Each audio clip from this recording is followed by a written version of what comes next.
That's, just act like it's Thanksgiving. Sure. Okay.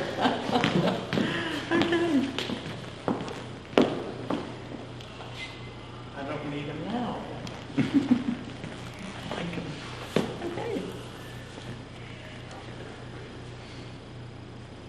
Just give me the finger point. Can you hear me? Hey, good news.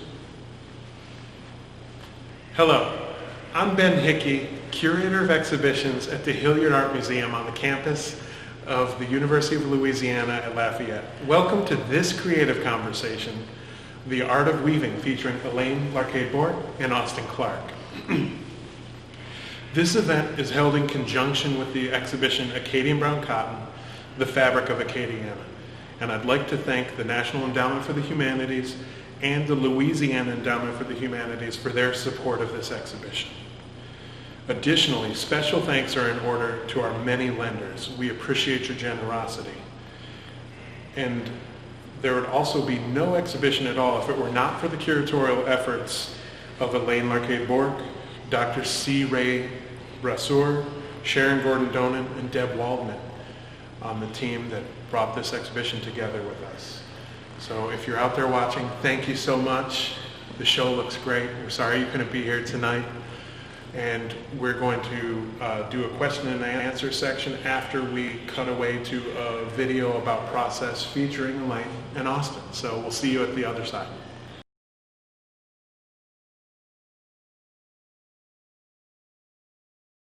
Hey y'all, we're really sorry we're having some technical difficulties. The video outlining spinning and weaving and carding will be posted to the Facebook page once we're done. We're going to shift and do a quick kind of introduction to the exhibition and do the question and answer section with tradition bearer, master spinner and weaver Elaine Larcade Bourque and her apprentice Austin Clark. So very much a VIP affair, just a slightly different version of what we planned, but you'll be able to see the video once we wrap up. So it's going to be great, and I promise you'll love it. So the first section of the exhibition is actually called A Mother's Love, and it really deals with the kind of familial nature of the Acadian Brown Cotton weaving tradition, where mothers taught their daughters and other female relations how to card and spin and weave for the purpose of making a dowry. And for well over 100 years, that's how the tradition persisted. And Elaine, I can't remember, what did a dowry consist of normally? Well, to begin with, I know a mother would make 12 blankets.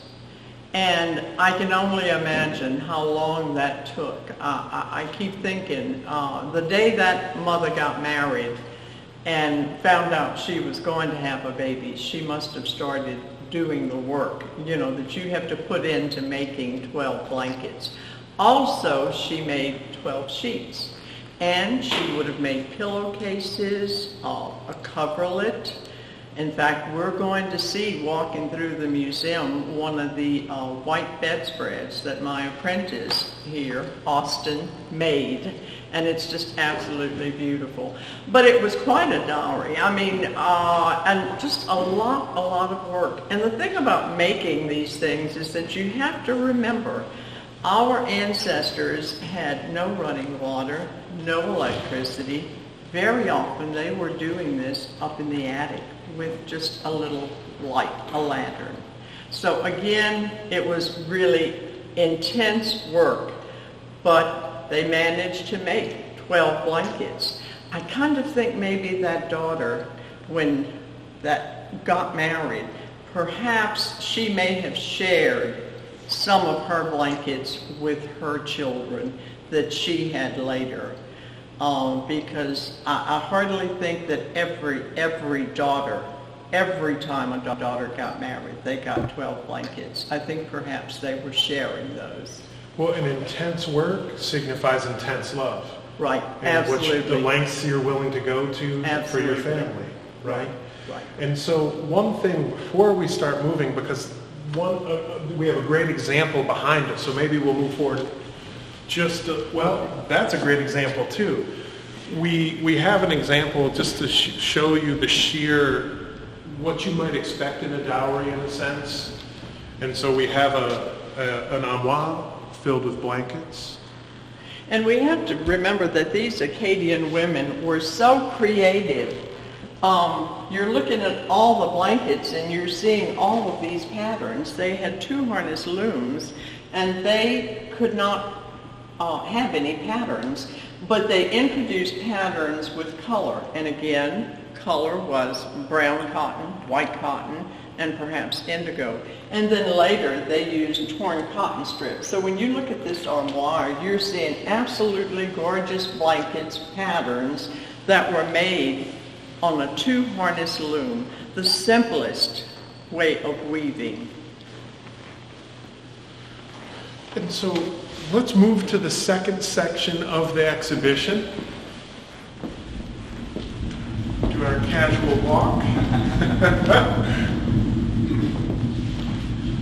And so this second section of the exhibition is called Cleaning to Weaving. And so let's get a pan of here. And Elaine, very quickly, what did people use Arctic cotton and carding and cards for? Honestly, I have not used it an awful lot because generally my cotton is really clean. And I think the Acadians wanted to hand clean their cotton. They did a lot of that because that way they were really sure that they had clean cotton to work with. But if they had white cotton out of the field, they would have picked up this boat and they would put cotton, white cotton in their laps, or perhaps on a towel or a piece of cloth, and they would hold it the top of the bow with the left hand, and then they would pluck the string over the cotton, and any trash that would come in from the field through the cotton gin, that would do away with the cotton. And if you were going to make a white cotton blanket, you wanted no trash in your white cotton. So this, actually this was made for me by Mr. DuPont at one of the festivals that I was working next to him, and he made one for Miss Clark and I. And then can you tell us a little bit about cards, the cards that people will see in the video following this walkthrough? Probably everybody, you've seen carders before, and when I was growing up, I did not really know about the Acadian tradition, but my mother had a set of carders because you made bats for quilts, and by that time people were making quilts. But these carders, they're for cotton. They have sharp little tiny, tiny metal teeth. And what you do is, you can see at the top, you're going to load the cotton carders with cotton, and you're going to stretch the fibers. You're going to align the fibers, get them all going in one direction, roll it off into what's called a rolag. And we have a basket of rolags here, okay? And Austin and I do many, many of these. I think, you know, what they would do if they were going to make a blanket, we have to understand that it was not just one person probably that worked on the blanket. It was Mrs. Clark, the lady that I did an apprenticeship under, tells me that by the age of 8, 10, she was making rolags and could spin. So everybody helped, all of the neighbors, they had carding parties, but you have to do this step if you want to make a really, really fine yarn. The more time you spend on a rolag, the finer thread, the nicer thread you're going to have. If you want to make really, actually, I made these with a certain size. But if I was going to make, a blanket, I would make a rolag that was a little heavier so that I could make a heavier thread. And of course, Austin knows that because Austin's made a blanket that we're going to see later on.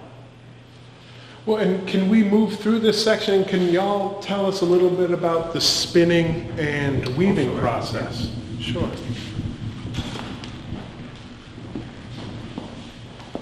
We have a rather old spinning wheel, but we have it in the exhibit because it's the spinning wheel that goes with the loom. And Austin's going to tell you about the loom. Austin really gets all the credit for setting up this really old loom, but the spinning wheel and the loom belong to Jessie Gary's grandmother. So we're really happy to have it. This is the spinning wheel. It has a spike.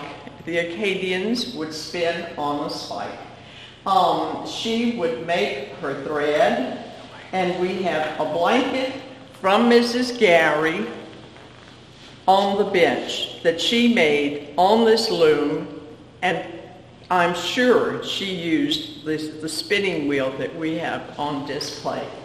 Austin, do you want to tell them? Well, let's get a closer look at the loom. Sure. Yeah. I'm just going to step back here.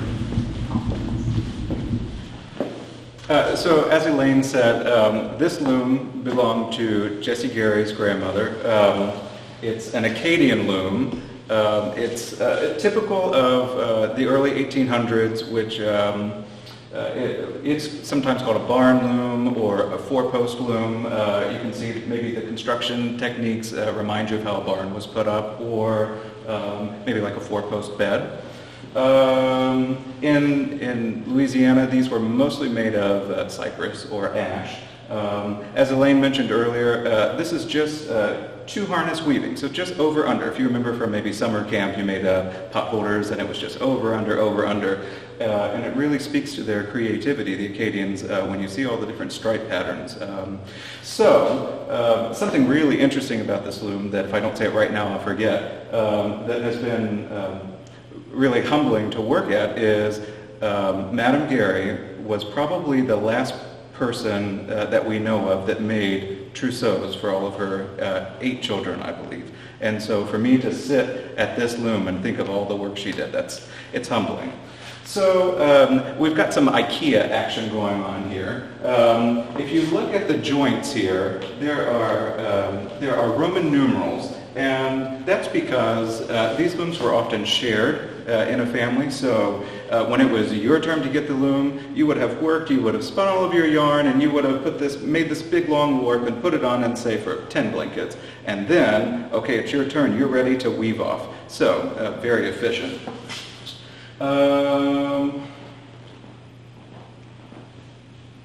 I think that's all I have to say. I would like to add to that, Ben, if I may. The loom is really kind of special, and I want to say just thank you, a real thank you to Jessie Gary.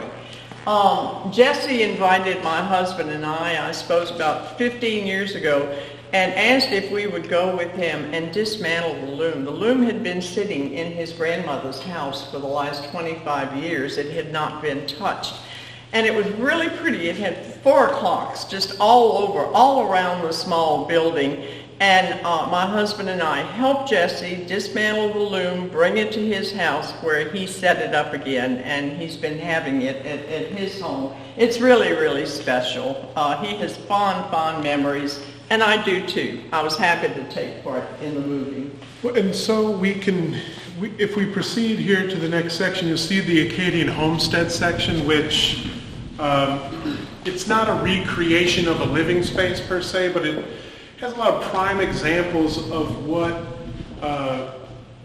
domestic items Acadians may have used or been familiar with before the mid-20th century. And again, you can see another armoire with blankets piled high, as well as a trundle bed and a cradle and moss dolls. It's really a feast for the eyes, especially for Acadian Brown Cotton lovers, and worth the visit in and of itself. And so perhaps we can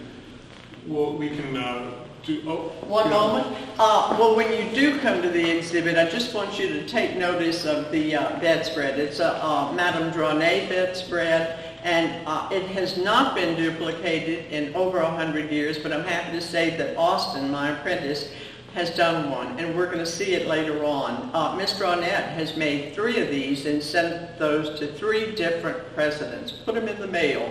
The lady spoke no English, only French, but she was just a master spinner and weaver, and that's also her blanket on the cowhide chair. Well, and so the next 2 sections of the exhibition are closely related to each other. The first is called Revitalizations, and the second is called Acadiana Field to Fashion. And they deal with the kind of a changing tradition, one that subsistence farmers undertook to strengthen familial ties, to proto-capitalism, where investors began being interested in a commercial way with Acadian Brown Cotton weaving. And so you see that involvement with the Avery sisters, and that's represented in these cases here. And then also Madame Olivier and the Acadian Handicraft Project as well. And so you have these predecessors represented that are historical at this point from the 20th century that then moved into the 21st century with Sharon Donan's work with Field to Fashion in Acadiana that you'll see over here.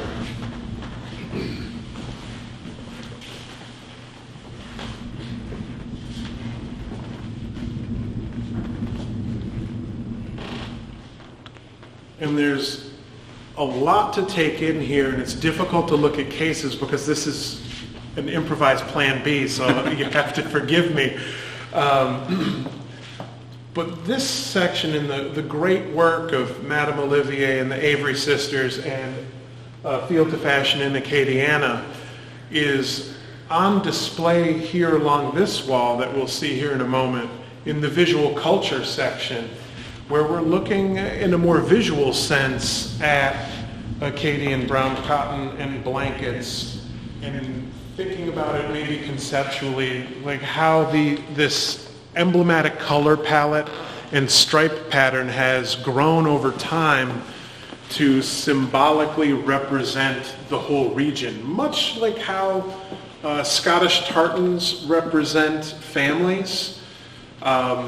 These represent not necessarily the families that made them, but the whole region. And as a matter of fact, that's exactly how Irish tartans work. And so there's an interesting weaving parallel for that. But this has happened kind of organically over time with the persistence of this particular tradition.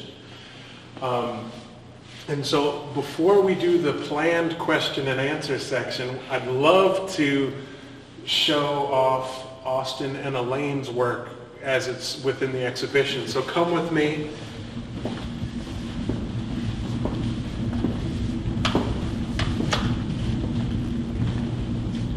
And here we have it. You have the master-apprentice relationship on view here. There's fantastic work by Elaine, intermingled with, woven together, if you will, with the work of Austin Clark. Well, I know at this point that Mrs. Clark must absolutely be smiling, because I did the apprenticeship under Mrs. Clark, and then, you know, the mini apprenticeship Austin and I did, and look at those gorgeous blankets. They're absolutely perfect. I mean, if you look at this reproduction of Madame Dranet, it's absolutely beautiful. And he also plans to put netting around it when the show comes down eventually. But it's just beautiful. Austin, stand by it. It's just absolutely, I mean, I can just stare at it.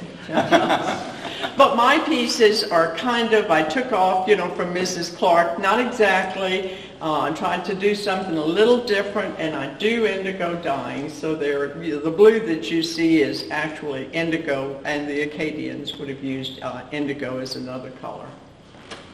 Well, and so, are we on camera? Mm-hmm. All of us? Okay. You're doing it here? Yeah, we'll do it right here. Okay. It's a beautiful backdrop Yeah. I love with quilts and things we can refer to.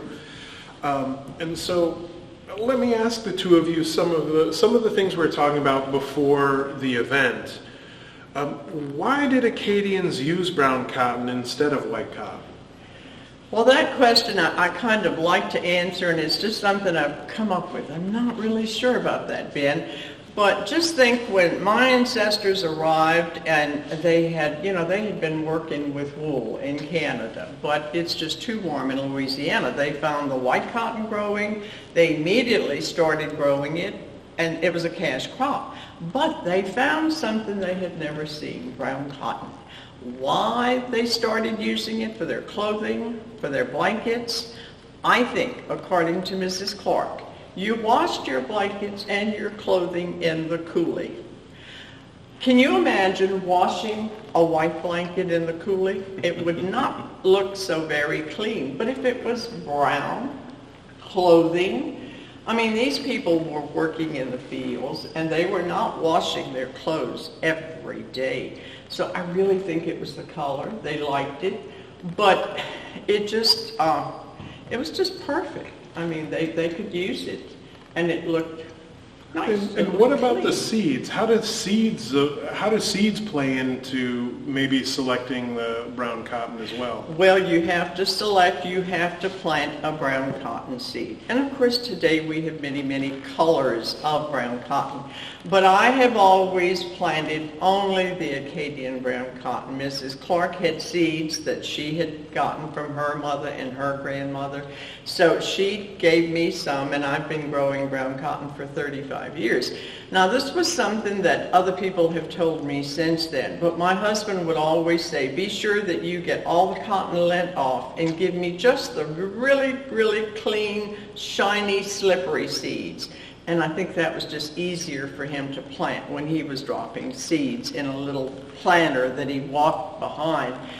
So we have selected our seeds for many, many years. And I think you said it's easier to gin as well, the smooth seeds. It's easier to get them out? Yes. It's a little time consuming. If you're hand cleaning by hand, it does hurt your hands. It's got a pointed tip, slick seed, but yes, it is.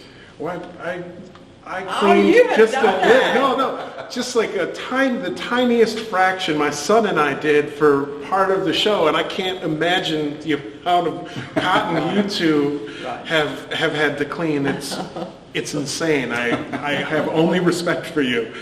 And so then I was also curious. We're talking about rolags. And spinning? Is there another way to make thread if you don't have a spinning wheel? That's something that we had been talking about. Well, spinning goes back to the beginning of civilized life. All spinning is just putting twist into thread to make it stronger. And so before spinning wheels, you could take the fiber, you could roll it on your thigh, you could spin it with just a spindle, anything you could do to get the twist in there. I've heard of some places where they would spin with a rock. You could, add twist like that, some Sure. stuff. But when the spinning wheel came in around 1500, that was really a game changer because it just increased productivity, so much. That's awesome. Thank you for sharing. I didn't know about the rock. That wasn't something that had come up with anything. The thigh thing I knew. Yeah. Now, with respect to both of you working for so long, do you have estimates just so people understand how hard it was to make a blanket or any kind of textile? Like, how long did it take to clean enough cotton for a blanket or even a tea cloth? Or how much time did it take to card or spin or weave? Like in general, what kind of commitment was that per blanket? If you had to quantify that. Austin's made this brown cotton blanket and probably can answer that better than I can. You want to give it a try? Sure. Well, it's 2020 and we have electricity and we have the cotton gin, so that speeds up that process. But to actually make the rolags, there are no shortcuts. And so I would say the majority of the labor is making the rollags. Rollags, certainly. This blanket here, I can touch it because I made it. This is about 4 But he's the only pounds. one that can touch it. Right. This is about 4 pounds of cotton. And so that means 4 pounds of cotton has to go through the cards and has to be spun. I would estimate to the weft in here, spinning this is probably 1,500 yards or so. And I think this probably took 60 hours to make. Something important, I think, to note is as soon as they could get commercial warp, they did. They did. Just to speed things along. It takes long enough to make 12 blankets. And I think that must have been early on. I'm trying to document the older blankets, and very seldom do I come across a blanket that has a hand-spun warp. Yeah. Very hard to find. And I kind of think I remember Mrs. Clark telling me that they would save their money as soon as they could, not to have to spin that warp and starch it. They had to make it really stiff so it wouldn't break, because you're putting a lot of tension on the warp threads. And then you had to wash it, and it was so hard on your hands with the cornstarch dealing with it. So I think early on they saved money for indigo and first for the warp, certainly. Yeah. Yes. And I do want to talk about this couverture de mariage. When I started this, I had no idea what I was getting myself into. When you look at what was typically in a trousseau, you see 12 of this, 12 of that, 6 of that, but you only see one couverture. And that's because of the amount of work. So the brown cotton blanket probably took me 60 hours to make. This took over 200. And I had no idea. So you think about somebody like Madame Dronet sitting there doing this, and who knows how many she churned out. But so you have this fine weft in here, and then you have these they're boutons, buttons, and so you pull up a little loop, and it makes this design. But all of that is hand spun too, and I had to ply that, so I had to spin it all. And then I applied it, which eats up your yardage. So this was a lot of work. So I can see why you only have one in a trousseau. Absolutely. Well, and so again, talking about the trousseau, it makes me think about, for generations, this really was a mother-to-daughter tradition. And then in the 20th century, that started to change. Mm-hmm. And so you two are really tied into the tradition evolving and changing in a unique way. You have ancestors who were weavers, but you didn't grow up weaving. Right. But you were an apprentice, and you are Elaine's apprentice. And so I was very curious, could you tell me about your apprenticeship experience, Elaine? Oh, it was the greatest. It was just absolutely perfect. I did not grow up seeing any of this, but I would come to festivals Acadian with my boys, and we'd spend the day. They were with the blacksmith, and I was looking at Mrs. Clark. Well, eventually we got the apprenticeship, and it just became a really friendship. For a year, she came to my house. We planted cotton, half an acre. She and her husband came, picked cotton with me, and I think at that time she had very little brown cotton. So it was just a joy. She got lots of cotton for probably several years. But it was a friendship that grew, and we spent 10 years traveling, she and I. We did about 4 shows for the state of Louisiana, and she would come with me, I would pick her up. And when she was nominated and got the NEA award, she asked me to accompany her to Washington, D.C., and of course it was great. I spent a week with her, and I have to tell you the story. When we were on stage with Hillary and she was being presented the award, and I had to go everywhere. She insisted I had to be in the picture. I was not supposed to be, but I was. And she leaned over and said, "Oh, I wish my mother could see me now." And of course, I knew that somebody was looking over us. But it was just absolutely the ideal apprenticeship. And I was so guarded after that. I just felt like I did not really want to do an apprenticeship, because I feel like young people today are not going to sit and do exactly what Mrs. Clark, her mother, and her grandmother did, it's really kind of boring, honestly. It is. Most young people want to work with silk and wool and all the pretty new fibers. But I, believe it or not, decided to do an apprenticeship because I found Austin Clark, or he found me. And it's called a mini apprenticeship workshop. They don't do full apprenticeships anymore for a year. Our apprenticeship was 4 months, I think. Of course, the 4 months are over, and we're still, I think, doing the apprenticeship, or we're still working together. But it was absolutely wonderful. I have to tell you, when I meet anybody in the LeBlanc family, because I did the apprenticeship under Gladys LeBlanc, and I tell them, for instance, this blanket to my right is Gladys's grandmother's, Eurazee Dronette LeBlanc. It's her blanket. And I tell the grandchildren, who are grown adults, Austin knows more about your LeBlanc family than you do.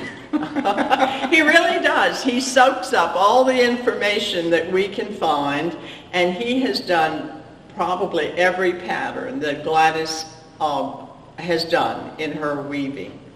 So it's been a great apprenticeship for me. Well, so what did that 4 months look like for you, Austin? Oh gosh, well, it was really interesting. It didn't look like what I thought it would. Right as we were supposed to get started, the pandemic hit, and so I had all this extra time on my hands, and I knew I wanted to make a collection, and I wanted to sort of make a piece of every category of Acadian weaving. So I called Elaine one day and said, "Hey, Elaine, what do you think about this?" She goes, "Okay, go for it." And so the apprenticeship started as processing cotton exactly as the LeBlanc family did. And then it just sort of morphed into a study that's still going of Acadian textiles. Right. We have just sort of gotten together, and we're really, really interested in this coupette de mariage. We've been to the museum in Erath, where they house all of Miss Dronet's textiles. And I have found about several, I don't remember how many, but we're going to document those blankets. We just have a little project going, Austin and I, and we're going to look into that and study those blankets closely. It's been really good for both of us. Well, now you said two things answering the last two questions. I wish I could ask them at the same time. I'm curious, you mentioned indigo, and I know that you work with indigo, and I do. And are you you work with indigo as well. So can you tell us a little bit about dyeing cotton and how it's done with a historic perspective and what you're doing? Sure. Well, I guess I can start with the Acadian way. Now, Mrs. Clark says they would buy their indigo, which is what Austin did, and he'll tell you about it. But I grow my indigo. I've been growing indigo for quite a while. It's a long process. It takes me all day. And of course, you know, indigo does not mix with water. It's not water soluble. So I have to break it down. And it's a long process. But once I get a pot of this yellow brownish solution, it's not blue, I've broken it down, I put my wet cotton in and let it, and another chemical, and I let it soak for about 30 minutes, and when I pull that cotton up, it's absolute magic. It goes from yellow to green to blue within a minute, and it's a permanent indigo blue at that point. And Austin, you have the cape form, instead of the leaves. I do mine with leaves. Yeah, and I've just done with a powder. It's a little more chemical. And you know, I just follow the instructions on the package. Now, Austin gets a more intense blue than I do. I get a lighter blue, which I'm good with, because the piece right behind on the wall is done with the indigo that I grow, and that's by using leaves that I strip off generally.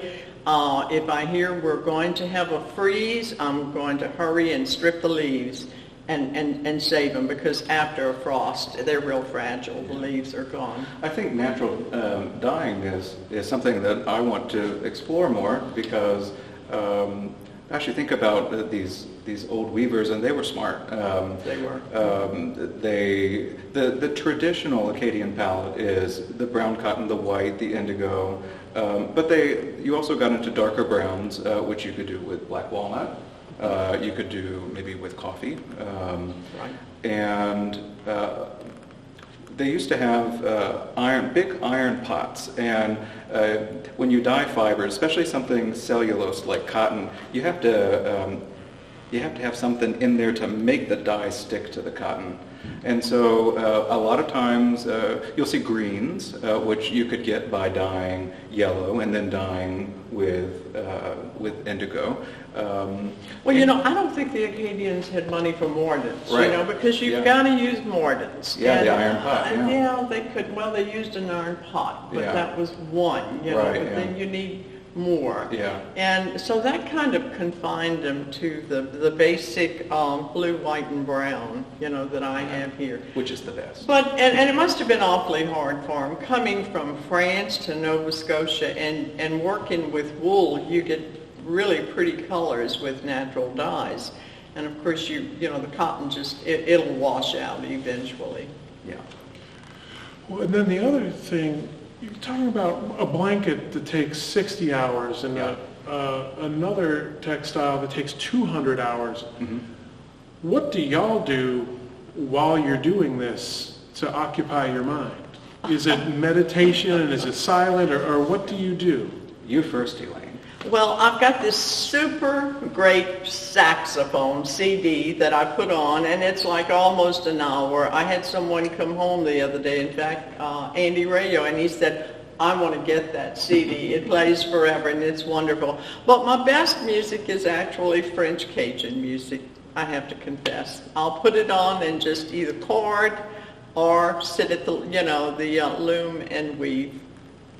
And I'm a professional musician, and so when I'm at home, that's my silent time. I don't sit still very well, and so carding and spinning, that sort of is grounding. That's my meditation time.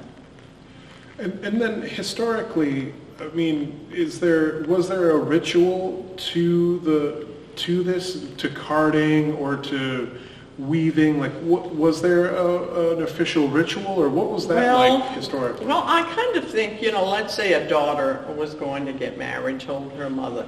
Well, it was understood the mother would borrow a loom, and the Broussard family, not everyone in the Broussard family had a loom. They had one loom, or the LeBlanc family. So if a daughter was going to get married, somebody in the LeBlanc family sent word, okay, we need to make blankets. I have a daughter getting married. I need 12 blankets. Somebody, Mrs. Clark's mother, would take the loom down, send it to her cousin, whoever it was in the family, and they had carding parties. At that time, it was a way of socializing, because Mrs. Clark, I know you've seen her being interviewed, she said they would have carding parties, they would all bring their carders, and the person would have the brown cotton, and they would card just boxes full of rolags to make blankets. And then whoever's house, wherever they were carding, that person would serve coffee, lemonade, and dry cookies, so that they didn't have, you know, cookie stuff in their hands when they were carding or working with the cotton. But it was a way of socializing, I think, mostly. It was a good thing. It really was. Excellent. You know, something I meant to say when I was at the loom, the tradition of hand weaving really sort of died out in the United States around the mid-1800s when all the textile mills came in, but not here in Louisiana. And the trousseau kept that going. And so you have these blankets being made up to 1950 before it really dropped off. Right. And I just think that's something really special. And it's beginning to, you know, we were talking about a family tradition and then something that's proto-capitalism, let's call it. And now it's more like a cultural idiom, I guess, where people do this out of passion and maybe regional pride. Like, you are not from here, but recognize you're from Georgia, if I recall, but recognize the importance of a tradition. Right. And there are a lot of people that weave for weaving's sake now, and so the 21st century. It's a transition to a broader interest, I think, in hand weaving that is really exciting, and I'm hoping that you and Elaine and this exhibition and Field to Fashion in Acadiana are part of that renewed interest, both in terms of a personal interest, but then sustainable economic means of promoting weaving as well. And so it feels historic. It's very exciting. Well, there's something really captivating about the Acadian tradition, the weaving tradition.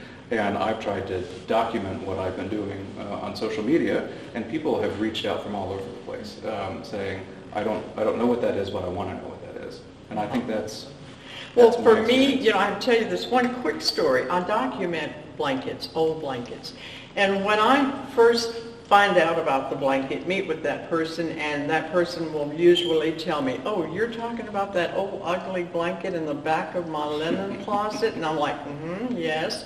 So we bring out the blanket, we unfold the blanket, and we look at it, and I let the blanket talk to me. I can tell if the blanket's soft, probably the spinner was really good, didn't give it too much twist.